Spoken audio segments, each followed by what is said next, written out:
I've always loved building things and solving problems. That's what initially drew me to writing code and doing my best to keep Delos shipshape. And in my years, I've learned that while some problems have obvious solutions, others don't. And then there's the kind that lives somewhere in between. So what is a shaft brake, and why do we need one? Well, when you're sailing, a propeller creates drag, slowing you down. But you have the option of feathering or folding the blades of your prop, which reduces drag under sail, yet still allows you to propel the boat through the water with the engine.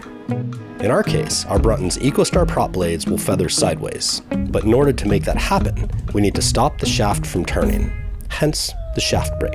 So this caliper kind of goes on here like this. Now it's engaged. And so what I want to do is find a convenient way to mount this to a strong part of the boat. But since we also want to be able to generate power in regen mode on the electric motors, sometimes we want to let the blade spin under sail, which will trade a bit of speed for electricity to charge our batteries.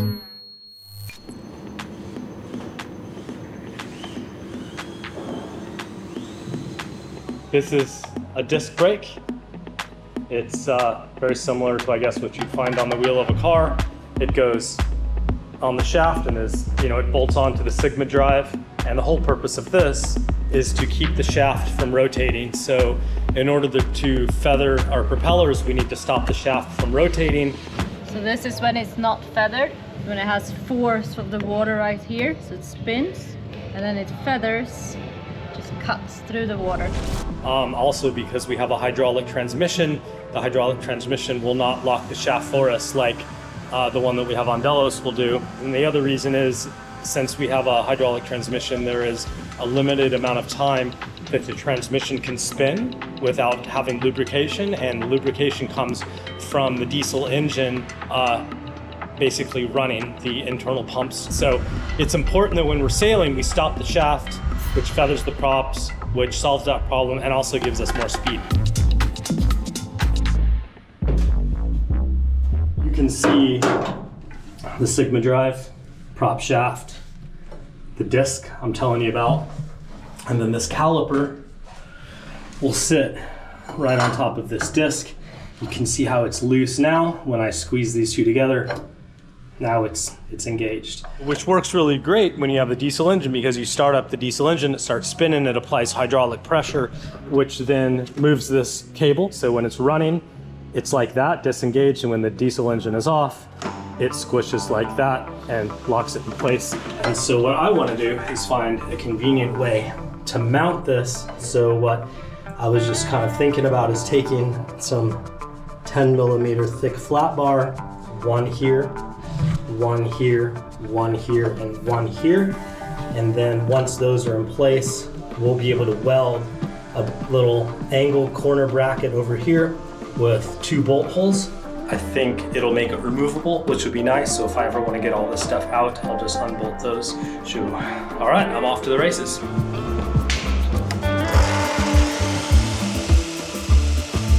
But first ideas are just that, first. I'll find that after I actually start working on something, the idea evolves as I go. And that's usually when the unexpected starts showing up too. All right, the next project for today is one that makes me quite nervous. Putting latches on these 4 different hatches here in the back.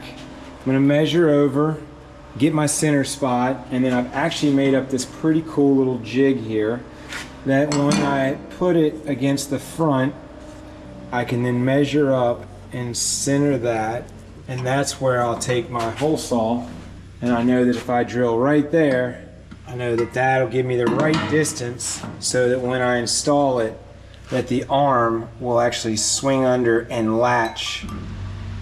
All right, let's get on it.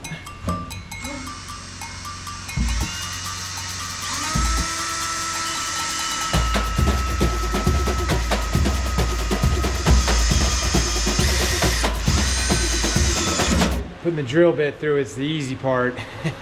It's the hole saw that becomes very difficult because you're cutting out a lot of aluminum at the same time, and so it wants to jerk and jump on you. Just got to make sure to take it nice and slow. Don't try to speed up. Don't try to chew off more than you can handle.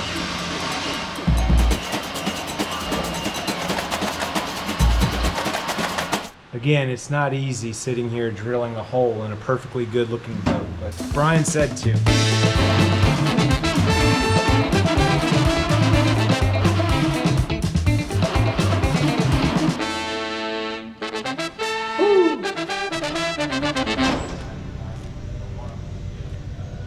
So this stuff is 50 mil by 10 mil flat bar. And I had chatted over with Dan, and we thought it would be a good idea if we make like something like that, because there's 2 mounting holes on each side, right? So I can drill into these holes, and then we'll have this part that goes like that as an H that has a lot of strength, not this way, but this way and this way, because the disc brake is here. As this closes, all the force is going to be this way. There's not going to be any force this way. So trying to find a strong and rigid structure that we can attach to the frame of the boat.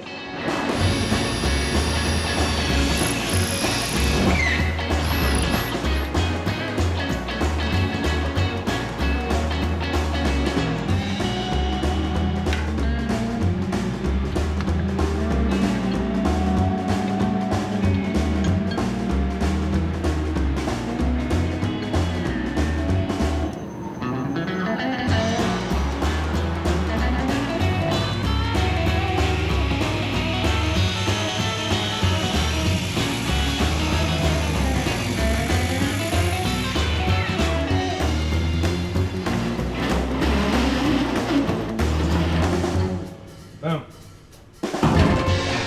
Just like that, we got her out. So let's go see what she looks like. Not bad. Not bad. We can definitely work with that. Now we can use this guy right here, and we will clean up our job.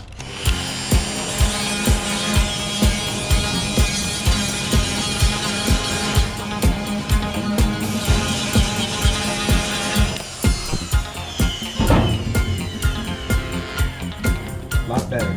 All right, now it's time to see if we can get the piece to fit. Oh yes, that looks good. All right, tighten these little nuts up right here. Just like that, she's in there.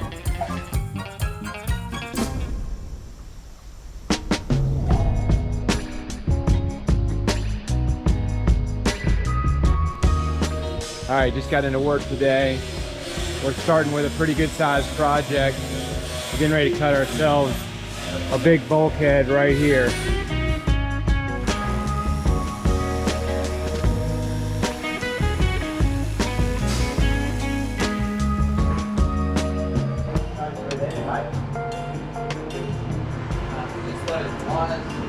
Look at that! See, we can cut the door and epoxy the opening and everything in the workshop.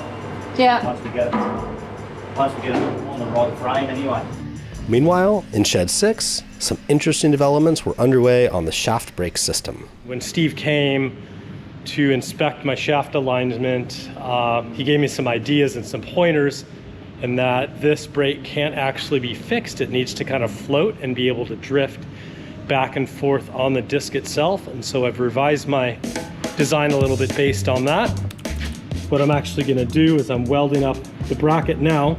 It's coming together quite nicely. So I'm going to tack weld this together, and then I'll be drilling a hole here that goes all the way through.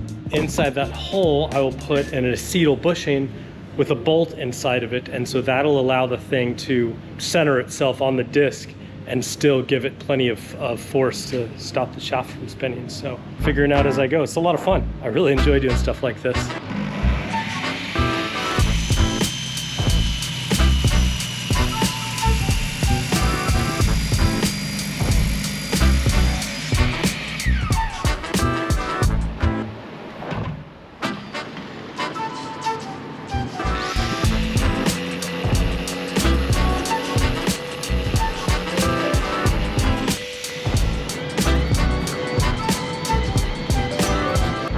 Good fit.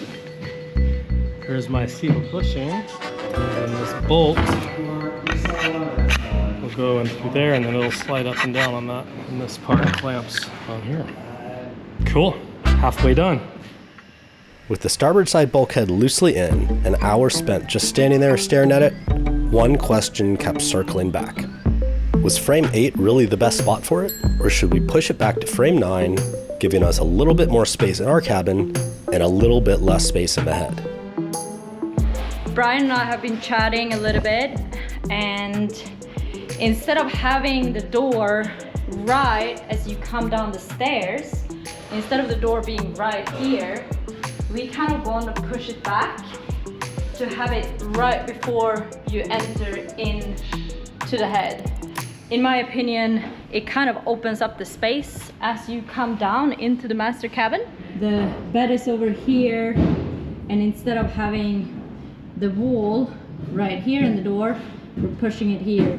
And I mean, the head is still gonna be pretty big. We want the toilet right here, sink right here, and this is all shower space. So right now we're just gonna bring in the thunderbox, as Dan call it, and we're gonna put it here and see kind of like how it fits. In the drawings, he has it kind of on like a little platform, which makes the space where you can put it a little bit wider, you know, that much more floor space. So that might be a solution, but we'll have a little look.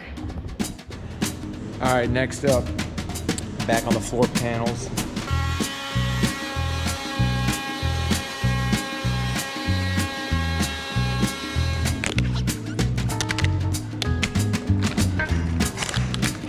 All right, now that it's recessed like that, I can go to put the trim down. She sits in there perfectly. Nice and flush along the top. That's what you want.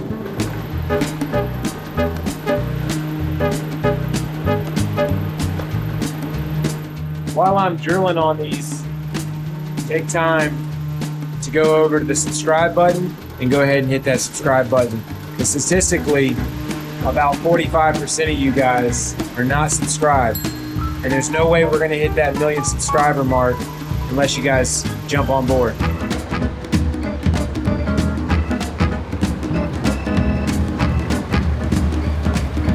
I'm waiting. Seriously, hit the subscribe button.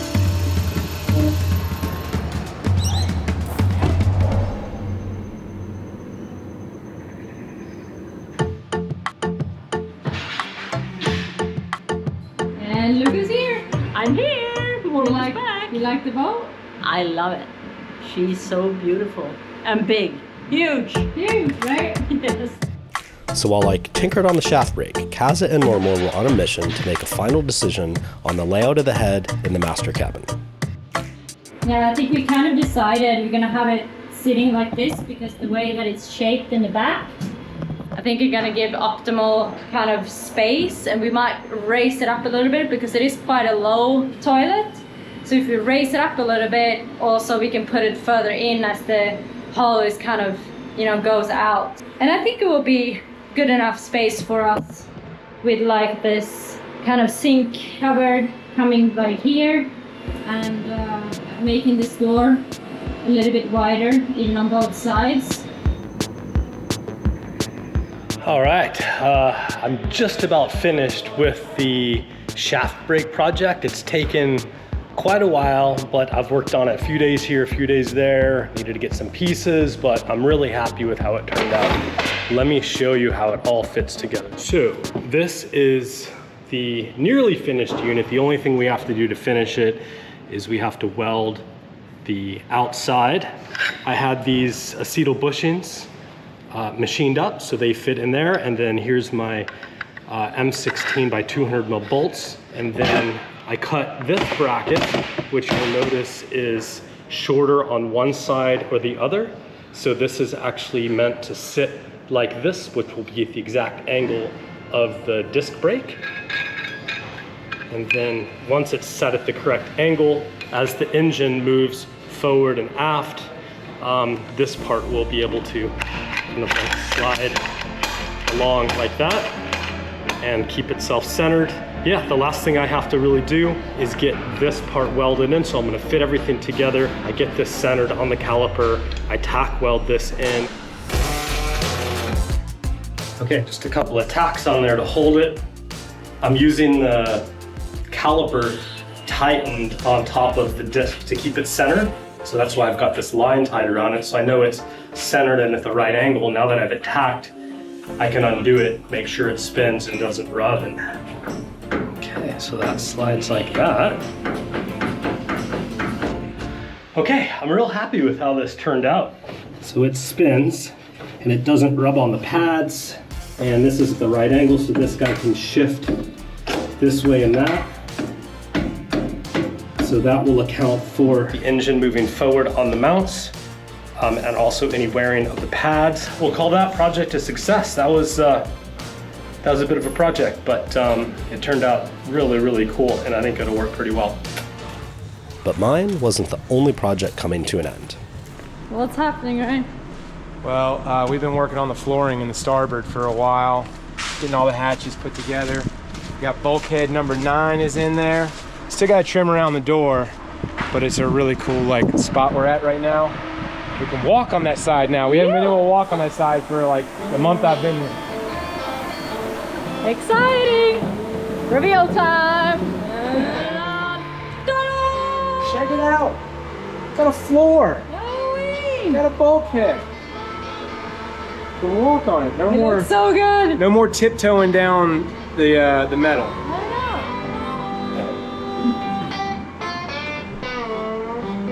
Wow.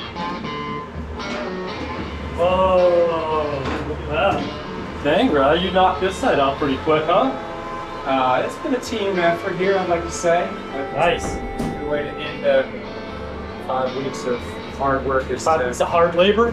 I to know. have something like this kind of solid to look back on and feel good about. So it's definitely been an amazing time. I definitely want to thank Brian and Karen for once again inviting me to come here and help them out on their project. It is amazing to see what all they have accomplished. Stradbroke Yachts, Dan and his team are amazing. I said this, early on.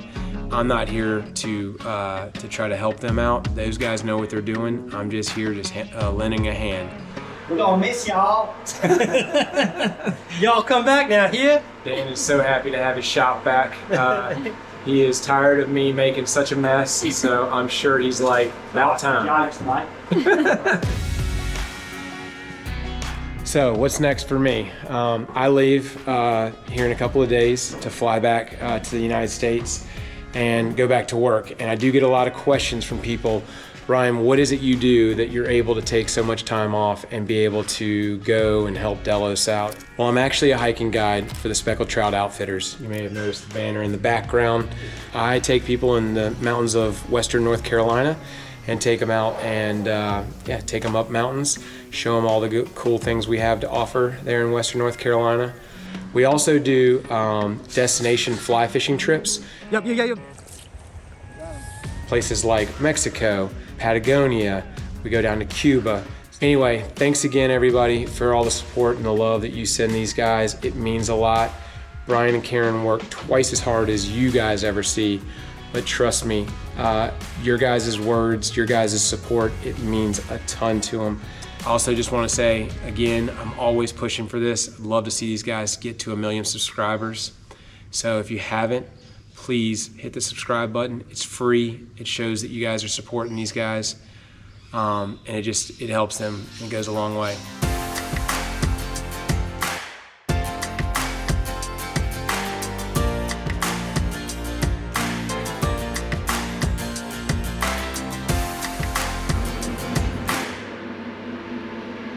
How does it feel? Gorgeous.